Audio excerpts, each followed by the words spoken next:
Good morning, guys. This video today, this has been weighing on me for a little bit.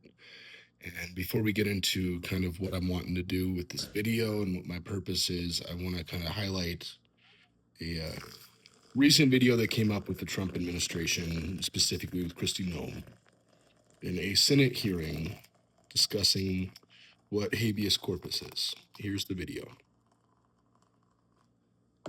Secretary Noem, what is habeas corpus? Well, habeas corpus is a constitutional right that the president has to be able to remove people from this country and suspend their right let me stop you, ma'am. Suspend their Habeas right corpus, excuse me, that's incorrect. President habeas Lincoln corpus, used it. Excuse me. Habeas corpus is the legal principle that requires that the government provide a public reason for detaining and imprisoning people.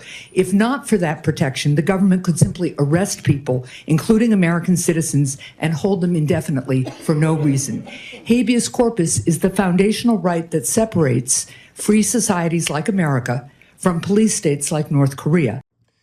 Now, this video is not for any of you out there that don't understand what habeas corpus is. If that's you, just move on, swipe, go to a different video, because you do not have the intellectual capacity to be involved in this conversation.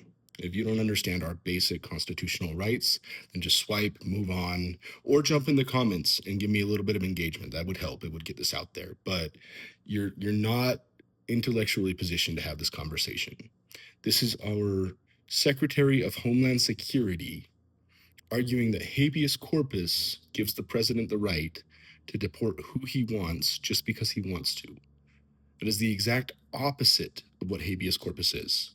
For those of you that do understand, habeas corpus is our right of protection against the government saying, I don't like you because you're brown. I'm going to put you in a detention center, or I'm going to ship you out to another country. That is the specific right that prohibits the government from doing what it is doing right now. And our Secretary of Homeland Security does not understand the concept of habeas corpus, one of the highest positions in our country. And she does not understand the concept of habeas corpus.